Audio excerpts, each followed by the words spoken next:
Sentar. Caríssimos irmãos e irmãs, a liturgia de hoje, bem parecida com a de ontem, né? Praticamente a mesma leitura, só que em um contexto pouco diferente. Ontem foi proclamado o Evangelho de São João, hoje proclamamos o Evangelho de Mateus, e este Evangelho nós temos aqui Jesus reunido com seus discípulos. É chegado, amanhã celebraremos este momento, né, da ceia do Senhor, do lava-pés, mas aqui Jesus, ele toma a decisão de fazer a última Páscoa, né, com seus discípulos, e manda ali que preparasse. Mas antes que isso aconteça, no início do Evangelho, a gente vê Judas indo até o sumo sacerdote e acertando por quanto ele poderia entregar Jesus, né? E o sumo sacerdote diz que ele pagaria, no caso, 30 moedas de prata. Seria o preço de Jesus.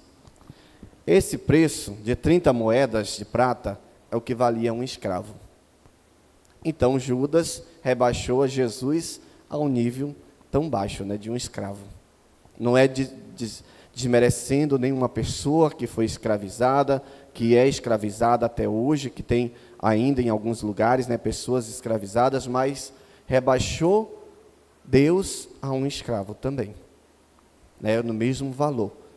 Jesus praticamente não valendo nada. No Evangelho de segunda-feira, antes de ontem, a gente viu que Maria, ela gasta quase meio litro de perfume de nardo para ungir Jesus, né? Falado lá em 300 moedas de prata. Seria mais ou menos o salário de uma pessoa durante um ano inteiro. E aqui Judas entrega Jesus por apenas 30 moedas de prata. Para ver que para ele que conviveu com Jesus, viu Jesus realizando os milagres, curando as pessoas, Jesus partilhando o que o Pai mandava ele falar, e mesmo assim não se converteu. Mesmo assim não buscou mudar de vida. E a gente vê que até o último instante, Jesus ali demonstrando o amor que tem por cada um, e até pelo próprio Judas. Porque a oportunidade que Jesus dá ali a Judas, é a oportunidade que ele dá a cada um de nós. Por quê eu digo isso? Porque quantas vezes nós traímos Jesus durante o dia? Tantas vezes a gente trai Jesus, trai a esposa, né? No caso, comete pecado, é a traição a Jesus, comete adultério. Então, tudo isso é traindo também o próprio Cristo. Por quê? Quando firma-se um casamento, é até que a morte os separe. E quando firma-se, é em uma aliança entre o homem, a mulher e o próprio Deus. Então é uma traição a Deus também. Quando há um momento de traição de um homem ou de uma mulher, é traindo também o próprio Deus.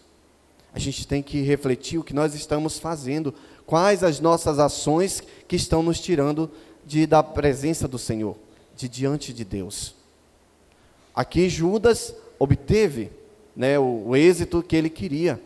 Alguns teólogos, né, no caso estudiosos, falam que aqui Judas ele fez o propósito de entregar Jesus, porque ele sabia que Jesus era rei. Ele sabia que Jesus era Deus, porque estava realizando aquele tanto de milagre. Então ele pensou consigo: eu vou entregar Jesus, e quando ele estiver apanhando, que estiver sofrendo, ele vai se revoltar e ali vai dar a volta por cima. Talvez esse seria o pensamento dele, porque se Jesus desse a volta por cima, quem estaria ao lado dele? O próprio Judas.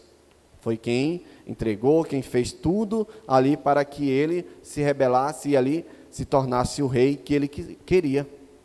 Na verdade, Jesus não queria ser aquele tipo de rei, mas Judas, ele insistia para que Jesus fosse aquele rei onde tivesse poder. como ele queria poder para si, como ele queria, né, como ele reclamou no evangelho de segunda-feira, por que não se vendeu este perfume e se deu aos pobres? Mas será que era para os pobres que ele queria? Não, ele queria aquele dinheiro para ele. Por isso ele foi lá e vendeu Jesus. Nós muitas das vezes queremos tanto isso, queremos tanto aquilo, e nós vendemos o próprio Cristo. Por quê? Nós damos Cristo, nós damos de bandeja para o inimigo adentrar na nossa vida, tiramos Cristo de cena da nossa vida, quando a gente não aceita fazer a vontade do Senhor. E isso está acontecendo muito conosco. A gente precisa ter uma mentalidade nova, precisa mudar isso, precisa estar mais aberto. Como eu falei ontem e volto a repetir hoje, este período da quaresma foi para que nós buscássemos a conversão, buscássemos essa mudança de vida, e que nós não sejamos como Judas, os traidores, mas nós sejamos aqueles que acolhem a Cristo. Porque Judas ali entregou Jesus, e nós precisamos acolher Cristo na nossa vida. Nós precisamos acolhê-lo no nosso coração. Nós precisamos agir dessa forma se nós queremos um dia adentrar o reino dos céus. Ontem Jesus falava a Pedro, né? Agora não podeis ir comigo, mas chegará o momento em que passará por isso. E nós temos também que passar, nós temos que estar preparados. Nós temos que nos preparar diante de todas as nossas dificuldades, diante da nossa vida, para que um dia nós sejamos capazes também de enfrentar o mesmo caminho, passar pelo mesmo caminho que Jesus passou e nos ensinou. Ele nos mostrou o caminho. Ele nos mostrou o caminho porque é Ele mesmo. Ele mesmo é o caminho para cada um de nós buscarmos. E por que nós nos afastamos tanto dEle? Porque nós queremos viver o agora é cheio de bens, é cheio de coisas prazerosas. Mas e aí, quando chegar o dia do nosso julgamento? Não é para fazer medo para cada um de nós, mas é para a gente refletir.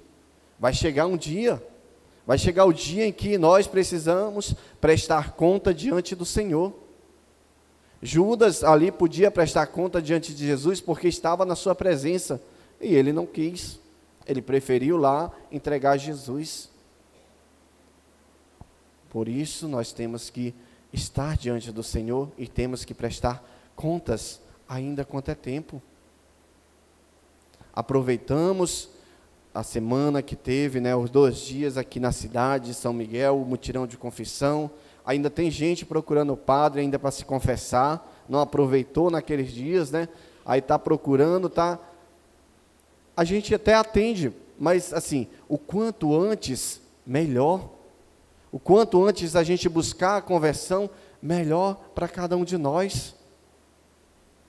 Não esperemos que de ano em ano que tenha um mutirão de confissão para a gente poder se confessar. Eu não digo toda semana estar ali contando o mesmo pecado, porque a gente não tem propósito se fizer isso, mas que a gente possa buscar a confissão quando nós estivermos ali em pecado mortal. E muitos deixam para passar de ano em ano, como eu atendi muitos dizer: padre, eu confessei no mutirão de confissão do ano passado. Que tipo de cristão somos nós?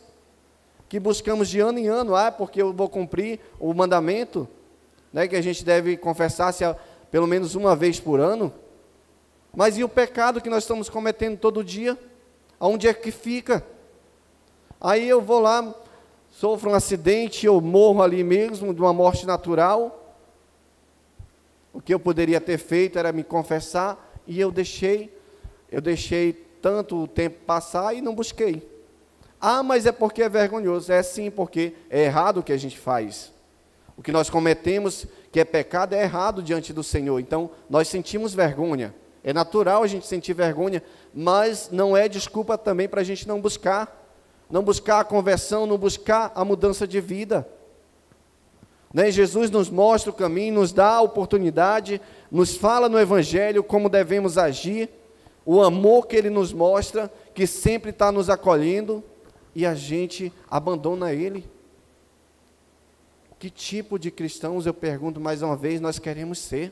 E nós estamos sendo. Nós precisamos mudar muito ainda.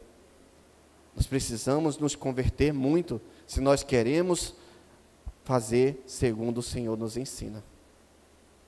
É o Senhor que nos mostra o caminho, é o Senhor que nos estende a mão, é o Senhor que nos abraça, é o Senhor que nos acolhe e não nos condena. Mas é infeliz aquele que o trair, né? Porque não receberá o perdão. E quantas vezes nós temos traído? Quantas vezes nós temos deixado Jesus, temos traído Ele em qualquer momento da nossa vida? E será que nós merecemos o perdão de Deus? Será que nós estamos aptos a estar na presença do Senhor, se nós não buscamos o perdão dEle? Porque traímos Ele igual Judas fez, nós já fazemos também. Busquemos verdadeiramente fazer o bem ao irmão, fazer o bem a todos, a cada um de nós, a nós mesmos, porque às vezes a gente faz mal até para a gente. Quando a gente começa a murmurar da vida, quando a gente começa a chamar palavrão, quando a gente começa a guardar mágoa, ira, ódio dentro de nós, nós estamos nos prejudicando, nós estamos nos sabotando, porque quem está sofrendo é nós. Então precisamos nos libertar disso através do sacramento que o Senhor deixou para cada um de nós, que é justamente a reconciliação. Então não percamos tempo, não percamos esse tempo, vivamos este período do Tríduo Pascal, que vai iniciar, né, a partir de amanhã, que a gente já vive mais intensamente, mas esse período quaresmal foi para que a gente mudasse, para que a gente se convertesse e continuar. Não é parar, mas é continuar, é perseverar nessa caminhada, essa caminhada tão linda que cada um de nós deveríamos ter e devemos ter diante do Senhor. Louvado seja nosso Senhor Jesus Cristo.